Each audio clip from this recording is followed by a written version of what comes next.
Professor Shiv Gopal Mishra ji से एक साक्षात्कार की प्रश्न। जब आप पीएचडी कर चुके और इलाहाबाद विश्वविद्यालय में आपकी नियुक्ति हो गई, उसके बाद आपने विज्ञान परिषद को भी संभाला और विश्वविद्यालय, दोनों चीज़ों को एक साथ कैसे जो है सामंजस्य हुआ ये कि हमारे पोस्ट ऑफिस वाले भाई थे राम गोपाल, वो पंडित भैरवनाथ झा थे ना, झा उससे मिलने गए थे या कोई आपसे, तो किसी बातों हुआ तो उन्होंने कहा कि हमारा भाई ये है, तो बोले कैसा करते हैं, हम यहाँ देखते हैं, यहाँ तो वो डॉक्टर हीरानंद निगम छुट्टी पे गए हुए हैं, ये कहते हैं हो जाएगा यहाँ तो ठीक है, नहीं तो फिर हम गोरखपुर यूनिवर्सिटी में वहाँ पे कर देंगे। तो भिड़न रह गई। उन्होंने कहा और बाई चांस हीरानंद निगम गए थे विदेश और वो जगह हमको उन्होंने कर दिया और कर दिया तो पढ़ाने और पढ़ के जाना आगे करना उसे समझ नहीं लेते थे। फिर वो बाई चांस हमारा हुआ था और डॉक्टर धन ने कोई अपोज नहीं किया, कुछ नहीं किया। और पढ़ाने में जो होता था वो पढ़ के जाते थे, पढ़ाना आसानी था, कोई खास बात नहीं है, क्योंकि हम लोगों ने जो पढ़ा था वही पढ़ाना वो आसान था। सर, जब आप इलाहाबाद विद्यालय में जो है पढ़ा रहे थे मृदा विज्ञान जो है शिलाधर इंस्टीट्यूट में, उसके बीच में आप दिल्ली कुछ समय के लिए गए भारत की संपदा के संपादन के लिए, वो किसकी प्रेरणा से आप? मजेदार है, तो स्वामी जी और आत्माराम जी की भिड़ंत थी तो आपस में, तो बोले कि देखो हम एक व्यक्ति देते हैं और डॉक्टर मिश्रा को 1 साल के लिए, तो यहाँ रामदास तिवारी और सब थे, तो लोगों स्वीकार कर लिए कि हाँ 1 साल की यहाँ छुट्टी हम दे देंगे। तब तक लीडर के चुनाव होने वाला था, कोई चुनाव कुछ नहीं करने देंगे, कुछ नहीं, आप उनको दे देंगे, तो 1 साल के लिए हमें दे देंगे। हम लोग जब आपका जन्म हुआ होगा उस समय जो है हम पर्यावरण के विषय में बहुत नहीं जानते थे। हम क्यों नहीं जानते थे कि हम जिस वातावरण में रह रहे हैं, बाग बगीचे हैं, हरा है, सब कुछ है और स्वस्थ है, मिट्टी भी स्वस्थ है, जो खाना हम खा रहे हैं बड़े अच्छे ढंग से पच रहा है, सब लग रहा है। लेकिन आज जो है पर्यावरण शब्द जो है बहुत ज़्यादा व्यापक हो चुका है और पर्यावरण के साथ साथ पर्यावरण प्रदूषण और उसके अनेक आयाम उससे जुड़ते चले जा रहे हैं। जलवायु परिवर्तन है, ग्लोबल वार्मिंग है, अब मृदा प्रदूषण है, जल प्रदूषण है, वायु प्रदूषण है, अंतरिक्ष प्रदूषण, मतलब कोई ऐसा क्षेत्र नहीं जो जहां रुका हो। तो आप अब क्या समझ रहे हो तब और अब में क्या अंतर आ गया है? पहले सब कुछ नहीं था, पहले तो लोग यही जानते थे, गर्मी हुई नहीं, छुट्टी हुई, पता चला कि आम के बगीचे में हम पहुँच गए सब जाके, जरा आम झोर रहा, ये कर रहा, वो कर, और वहीं कुलिया बनी हुई रही थी, उसमें पानी, हम लोग जमुना जी पास में थे, तो दोपहर में गए, नहाए और पानी लाए और एक जज्जन में उसमें करके पानी रख दिया जाता था। और उसके बाद मनमानी तरीके से जिस पेड़े से ये आम तोड़ो, उससे वो तोड़ो, उससे वो तोड़ो, मतलब वातावरण जो है अपने आसपास का ही जो है खूब मौज मस्ती का रहता था, कहीं कोई कुछ नहीं पता, कुछ गड़बड़ होने वाला। हाँ, जो कुछ हो रहा था, लग रहा था कि यही दुनिया हो रहा है और हम लोग को ये नहीं पता था कि संसार में और कोई लोग है। हाँ, क्योंकि उस तरह की कोई ट्रेनिंग नहीं थी ना, वहाँ कोई बताने वाला और इस तरह की सूचना के संचार के साधन थे, कोई चीज़ नहीं थी। वो तो जब हाई स्कूल में हम लोग आए तब पता चला कि भूगोल जो है हमने भूगोल ले रखा था। सर, आपका जन्म जो है 1931 की 1929 में हुआ जो है, 31 में तो हमारा लिखा हुआ है, और 29 यानी 95 साल के आप हो रहे हैं। तो सर, जब आप वहाँ पढ़ रहे थे तो क्या आपने ये सोचा था कि मैं जो है मिट्टी से जुड़ा हूँ और मिट्टी के लिए मृदा विज्ञान पे जो है आपने शोध किया, इलाहाबाद आए, तो कैसे आए आप? मतलब जब इलाहाबाद विश्वविद्यालय में खोल रखे थे, हाँ, यहाँ पे ये लोगों का चुनाव होता था, फिजिकल में ये जाएंगे और ऑर्गेनिक ये लोग पढ़ेंगे, ऑर्गेनिक फलाने, सबको बंटवारा हो जाता था।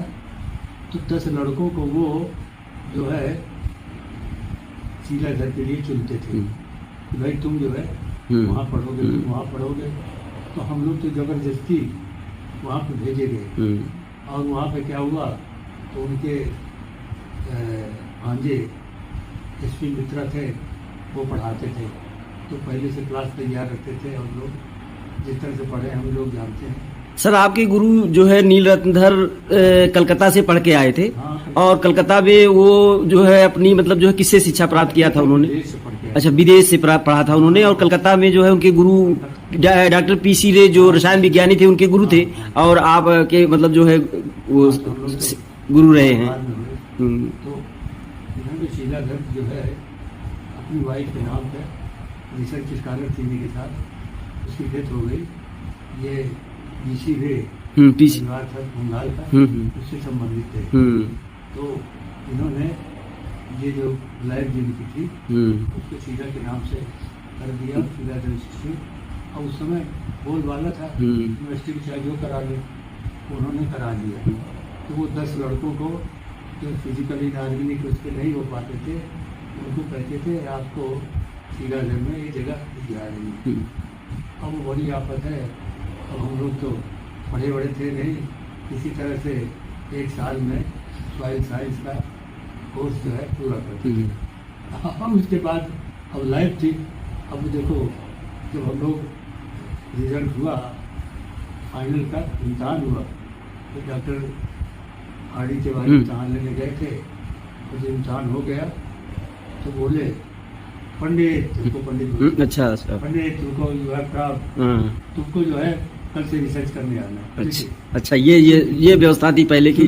हाँ, तुमको आना है कल से। लो, क्योंकि डॉक्टर दर का ये था कि वो सुबह करके 10 बजे बरामदे में बैठ जाते थे और क्लर्क को बुलाते थे, और पत्र व्यवहार पूरा विदेश में जो होता था चलता रहता था।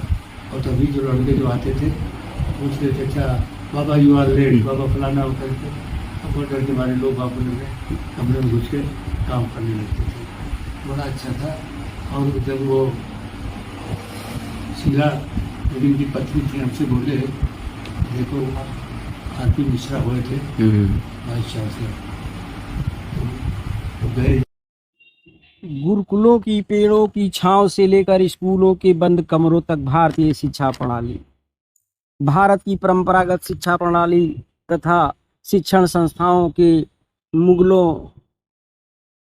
मुगल साम्राज्य के पतन के बाद जबरदस्त धक्का लगा।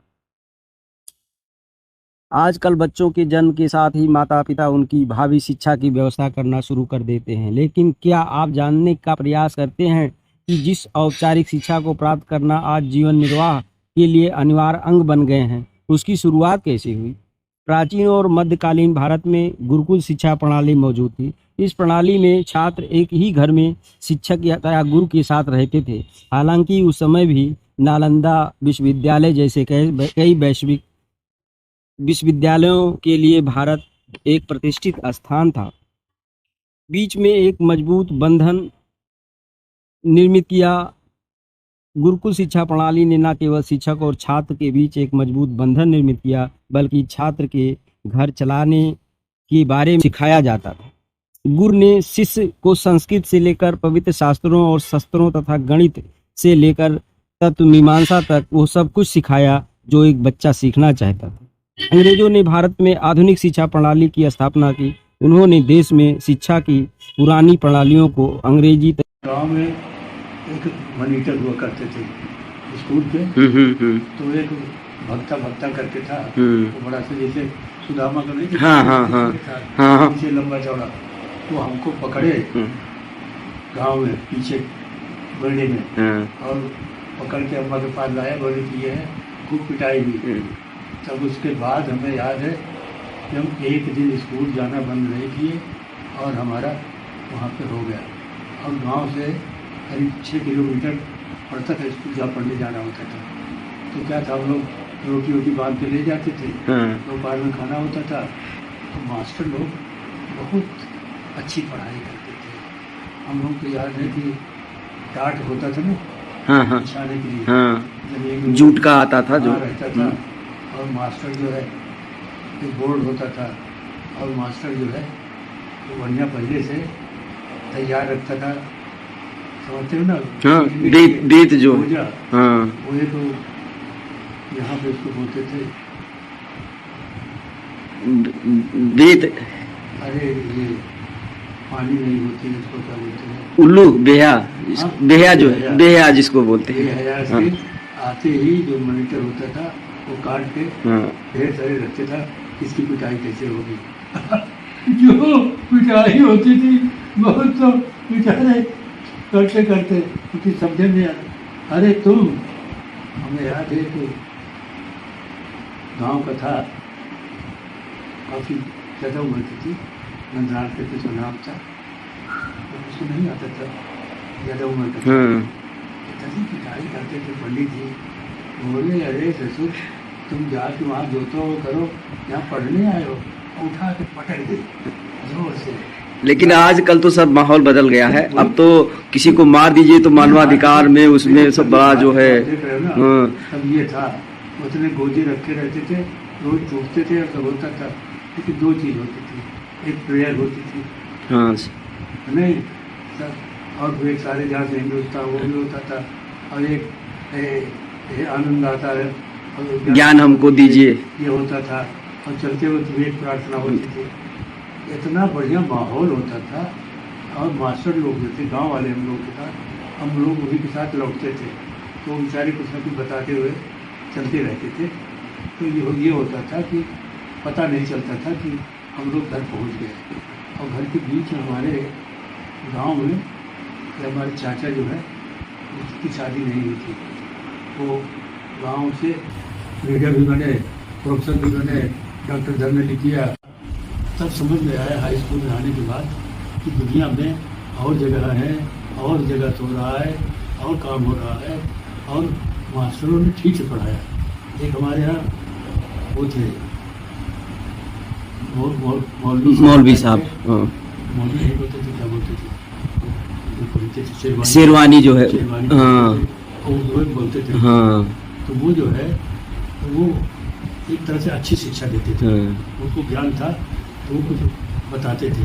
कभी शांति निकेतन के बारे में बताते थे। उस समय शायद टैगोर की मृत्यु हुई थी, मतलब वो उनकी मृत्यु तो लगभग, हाँ चर्चा करते थे कि फलाने, तो पता चला कि हम लोगों को कोई बड़ा आदमी मरा है, वो पता नहीं चलता था। हाँ हाई स्कूल तक तो कोई तो इतना संचार के साधन नहीं थे ना, इतने अखबार और इतने जो है मीडिया तो था ही नहीं जो है उस समय बहुत। सबको कुर्सी मेज था, ये था, हर एक का क्लास टीचर था, हाजिरी थी, और इम्तहान होता था बाकायदे, तुम्हारी सीट यहाँ है, वहाँ करो, अपना आए निकल के इम्तहान दिया, फिर घर निकल गए, पास में रहते थे, सर से पहुँच गए, घंटी बज रही है, घर से चले आगे पहुँच गए, पास में रहते थे।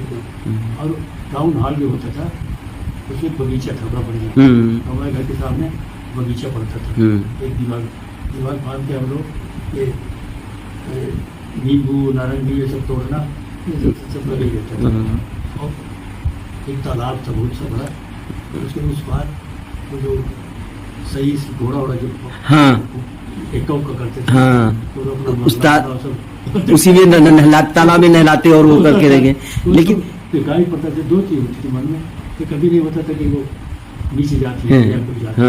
हम लोग अपना 3 रुपए का मकान था किराए पर, और हम लोग एक तो ताला लगा के जाते थे, और घंटी बजती रहती थी, स्कूल पहुंच जाते थे, पर दौड़ मुश्किल से 2 फरलांग तक है। और पास में तहसील थी, और बगल में अस्पताल था, एक नॉर्मल स्कूल था, और अस्पताल बताया ना, ये सब जो है कहाँ पे थे सर? ये ग्रैंड टैंक रोड पे, अच्छा ये ग्रैंड टैंक रोड पे था हाँ पूरा। और उस समय ये नहीं राजा टाइप, हाँ जमींदार हुआ वो, मिलिट्री में थे, अच्छा उन्होंने एक बहुत बढ़िया मकान बनवा रखा था। हम लोग को विशेष उसमें आते थे, तो हम लोग को जैसे कि फीस माफी के लिए हाँ करना है ना, हाँ तो उनसे जाके दस्तखत करवा लाते थे, मतलब गणमान्य व्यक्ति थे, सामान्य जो है वो लोग दस्तखत कर देते थे, ऐसा नहीं। हाँ तो कर देते रहे, उनका फीस माफ हो जाती रही तो हाँ सब विद्या लोग था। और उनके हमें याद आता था कोई मिलिट्री में था, तो उनका जो एक शहर के भीतर भी था, तो वहाँ पे भी पहले से बड़ा अच्छा लगता था। वहाँ एक वकील साहब थे, उनकी बहुत चलती थी, तो वो भी हम लोग जाते थे दस्तखत कराने, तो तुरंत कर देते थे। वहाँ 2 चीज़ थी, लोग पता था कि भाई गरीब स्टूडेंट लिया है, आते हैं, ये हमारा काम है, तो कर देना है, वो कर देना। स्वतंत्रता पूर्व सर का मतलब सभी जगह पूरे प्रदेश में इसी तरह विद्यालय से चलते थे और शिक्षा इसी तरीके से दी जाती थी। लेकिन ये था मान भवन करके था, अच्छा मान भवन, बहुत बढ़िया, देखने लायक मान भवन। मान भवन में ये लोग रहते थे, तो पता चलता था कि यह मिलिट्री में कोई थे, उनकी वजह से एक शहर के भीतर भी था एक वो, और हम लोग हम बड़े से एक सिनेमा घर था, और लेकिन हमें नहीं याद है कभी सिनेमा, वो तो पहले चलता था ना वो बुक करके वो घुमाने वाला जो है, तो उसी में याद है कि सिनेमा कभी देखने, लेकिन और डाक खाना था, और कचहरी थी, वो कोतवाली भी थी, वो तो हम लोग जो मित्र थे, मुसलमान था, वो कोतवाली पास रहता था, तो अक्सर उधर जाना होता था। तो उसके बाद निकल गए तो रामलीला ग्राउंड था। रामलीला ग्राउंड में एक ऊंचा सा चबूतरा था, कहते हैं कि महात्मा गांधी जब गए थे उसके बैठने के लिए, भाषण देने के लिए वो बना हुआ था, तो रामलीला के समय चबूतरे का इस्तेमाल होता था बाकायदे। तो गांव में रामलीला तब बहुत प्रसिद्ध थी, जो है लोग, गांव में तो हमारे गांव तो वहाँ कुछ नहीं होता था। रामलीला देखने हम लोग किशनपुर क्या है, आते थे। रामलीला तो बड़ी प्रसिद्ध थी, वहाँ तो फालतू में वो थे साधु बाबा, उन्होंने रामलीला चालू कराई, बहुत अच्छी रामलीला किशनपुर की।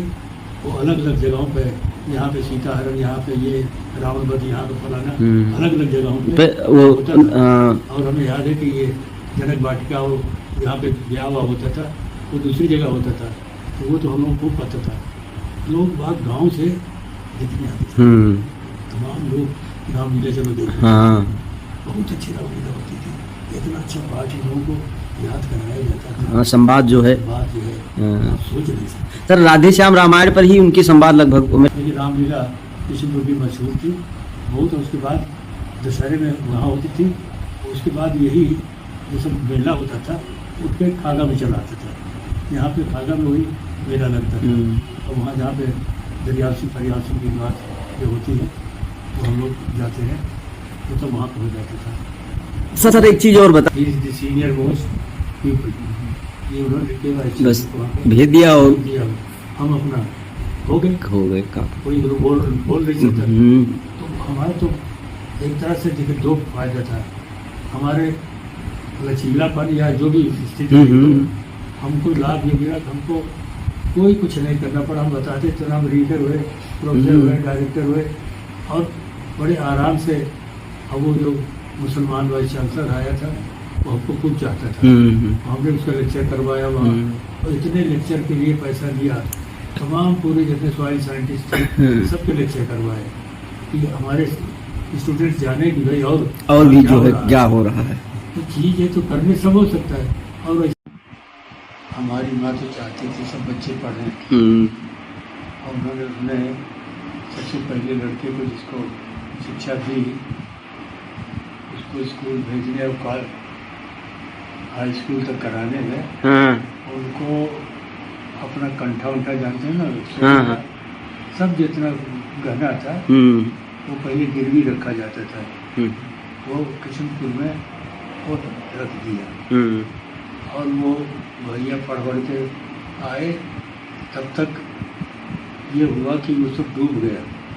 वो जो रखे था वो कहा कि आपकी अवधि हो गई और अब आपको आपकी सामग्री नहीं मिलेगी। तो हमारी माँ तो हमेशा के लिए गहना विहीन हो गई, पंटा था सब विहीन हो गई, हमेशा के लिए वो हो गया। लेकिन उनका ये था कि मेरे बच्चे सब पढ़ेंगे चाहे जो कुछ हो जाए। हमें याद है मैं पढ़ने नहीं जा रहा था, तो